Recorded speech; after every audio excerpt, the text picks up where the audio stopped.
Bienvenidos a tu oración leal. Sodoma y Gomorra, cuando el pecado oscurece la misericordia. En los tiempos antiguos, cuando los patriarcas caminaban en obediencia al Dios de la promesa, existían dos ciudades en el valle del Jordán que parecían haber sido bendecidas con todo tipo de bienes. Sodoma y Gomorra eran territorios fértiles, productivos, atractivos a la vista e ideales para establecerse. Su belleza y abundancia recordaban a la fertilidad del Edén, lo cual las convertía en un imán para quienes buscaban prosperidad y comodidad. Sin embargo, detrás de esa imagen superficial de éxito se escondía una decadencia moral progresiva que había alcanzado niveles alarmantes. La Escritura no ahorra palabras al afirmar que el pecado de Sodoma y Gomorra era grave. Se trataba de un estilo de vida completamente desligado de la voluntad divina, donde la injusticia, el abuso, el desenfreno sexual, la arrogancia y la negación del prójimo se habían vuelto moneda corriente. Lo más inquietante es que su maldad no era silenciosa, era un escándalo tan grande que clamaba al cielo. Esta expresión revela que había víctimas, sufrimiento, injusticias que no eran ignoradas por el Dios de la vida. El juicio no se origina en un castigo caprichoso, sino en la respuesta divina a una sociedad que se había corrompido sin retorno, ignorando la justicia y despreciando lo santo. Dios, en su misericordia, no actúa precipitadamente. En un gesto profundamente humano y paternal, declara que descenderá a ver con sus propios ojos lo que sucede. Aunque Dios es omnisciente, esta imagen bíblica transmite una verdad poderosa. El Señor no ejecuta juicio sin antes mostrar paciencia, sin antes acercarse a nuestra realidad. Este descender es un símbolo del amor que se involucra, del Creador que quiere rescatar antes de destruir. Aquí, el cielo se detiene ante la posibilidad de hallar una chispa de arrepentimiento en medio de tanta oscuridad. El diálogo que sigue entre Dios y Abraham no es solo uno de los momentos más sublimes del Antiguo Testamento, sino también una lección viva sobre el poder de la intercesión. Abraham, un hombre que había sido llamado a salir de su tierra y confiar en promesas imposibles, se atreve a hablar con Dios como un amigo. No lo hace por arrogancia, sino por amor. No se limita a agradecer sus bendiciones personales, sino que se preocupa por otros, incluso por los pecadores. En este momento, Abraham se convierte en un intercesor, un puente entre el cielo y la tierra. Su súplica es insistente, casi persistente, bajando el número de justos por los que pediría la salvación de la ciudad, de 50 a 10. ¿Qué nos dice esto? Que Dios escucha con ternura a quienes interceden con corazón sincero.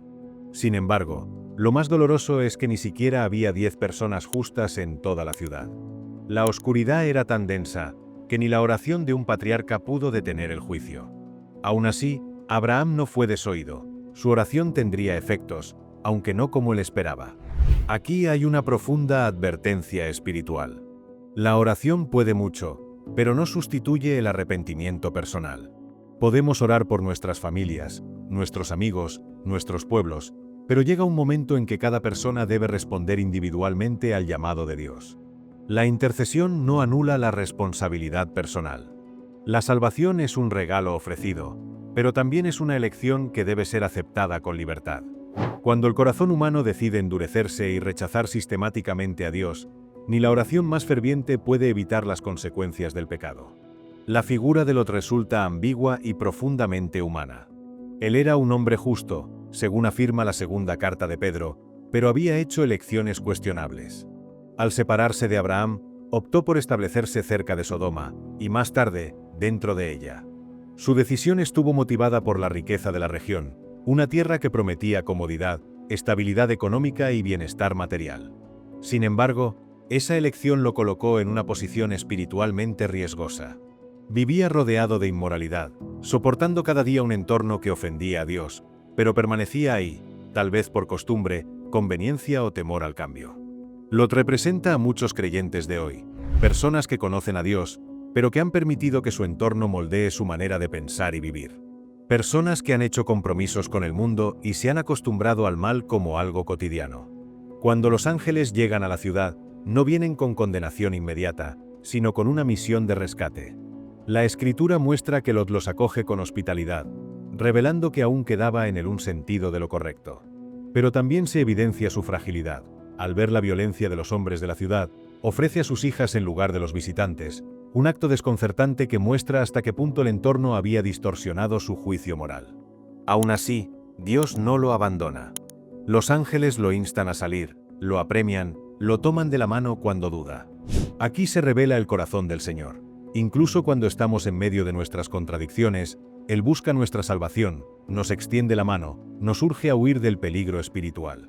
Muchos imaginan la misericordia de Dios como una tolerancia infinita al pecado. Pero la auténtica misericordia es inseparable de la verdad. Dios no adula nuestras decisiones erradas, sino que nos llama con firmeza a volver a Él. En Sodoma, la misericordia no se manifestó en evitar el juicio, sino en ofrecer una puerta de escape a quien quisiera salir. La advertencia fue clara, urgente y sin rodeos. Escapa por tu vida, no mires atrás, ni te detengas en toda la llanura. Esta no es una expresión de ira, sino de urgencia amorosa. Cuando Dios advierte, no lo hace para infundir miedo paralizante, sino para salvar. La esposa de Lot, que desobedece la advertencia y mira atrás, se convierte en un emblema trágico. Su corazón estaba dividido. Aunque físicamente salía de la ciudad, emocionalmente seguía atada a ella. La mirada atrás representa una nostalgia por lo perdido, un deseo de retener el pasado, un apego a lo que Dios ha condenado. Su castigo, transformarse en estatua de sal, nos habla de la parálisis que produce la desobediencia. Es una imagen dura, pero profundamente simbólica. Quien se aferra al mundo que Dios llama a abandonar, queda inmovilizado espiritualmente. Hoy, el Señor sigue advirtiendo. No con fuego del cielo, sino con su palabra, con su espíritu, con su iglesia. ¿La escuchamos? ¿La atendemos? ¿O preferimos creer en una versión cómoda de Dios, una que nunca confronta, una que solo bendice sin llamar al cambio? La verdadera misericordia no anestesia la conciencia, la despierta. Finalmente, cuando la luz de la gracia fue rechazada, cuando la advertencia fue ignorada por la mayoría, llegó el juicio. Entonces el Señor hizo llover fuego y azufre desde el cielo sobre Sodoma y Gomorra. Fue una manifestación visible del juicio divino, una purificación radical del mal. Las ciudades, con toda su riqueza, estructuras, cultura y fama, fueron arrasadas. Todo lo que parecía sólido se desmoronó en un instante. Este episodio no solo tiene un valor histórico o simbólico, sino también profético. Nos recuerda que ninguna civilización puede sostenerse indefinidamente si construye su fundamento sobre el rechazo a Dios. Pero incluso en medio de ese juicio, la misericordia no se eclipsa. Dios recordó a Abraham y sacó a Lot del desastre. La memoria de Dios no es un registro frío, sino una fidelidad viva. Recordar a Abraham fue responder a su oración, honrar su intercesión. Lot fue salvado no por sus méritos, sino por la alianza de amor entre Dios y Abraham. Esta escena anticipa lo que será más adelante la salvación en Cristo. No somos salvos por lo que hacemos, sino por el amor de otro, por la obediencia de uno que intercede por nosotros. El resto de la historia de Lot, marcada por errores y confusión, es también un recordatorio de que salir de un entorno tóxico no es suficiente. Hay que sanar internamente, hay que reeducar el corazón, hay que vivir en la luz. La destrucción de Sodoma fue una página trágica en la historia humana, pero también una página abierta en la historia de la salvación. Una invitación a elegir la vida, a renunciar al pecado y a volver al Dios que no quiere la muerte del pecador, sino que viva. Podemos vivir físicamente en una ciudad moderna, pero espiritualmente estar caminando por las calles de Sodoma. O tal vez somos como Lot, salvados, pero demasiado apegados al mundo. O como su esposa, que no logra dejar el pasado atrás. O quizás somos como Abraham, intercesores de los que aún no se han dado cuenta de su necesidad de salvación. Hoy, más que nunca, Dios sigue buscando justos. ¿Serás tú uno de ellos? ¿Serás tú quien interceda por tu familia, por tu barrio, por tu país? El relato de Sodoma y Gomorra no es solo una historia del pasado, es un espejo del presente. Nos confronta, nos advierte y también nos invita a volver a Dios con un corazón sincero. ¿Te has sentido alguna vez como Lot, atrapado entre dos mundos? ¿Te has identificado con Abraham, orando por otros? ¿Crees que vivimos hoy en una sociedad parecida a Sodoma? Déjame tus pensamientos en los comentarios. Me encantaría leer tu opinión y construir un espacio de diálogo espiritual con todos ustedes. Y si esta reflexión tocó tu corazón o te ayudó a ver esta historia bíblica de una forma nueva, suscríbete al canal, activa la campanita y acompáñanos en este camino de fe. Cada semana compartimos enseñanzas, oraciones y reflexiones para fortalecer tu vida espiritual. Ayúdanos a crecer como comunidad y a llegar a más almas necesitadas de la palabra de Dios. Comparte este vídeo con alguien que necesita escuchar este mensaje. Porque Dios sigue hablando, y hoy también te habla a ti.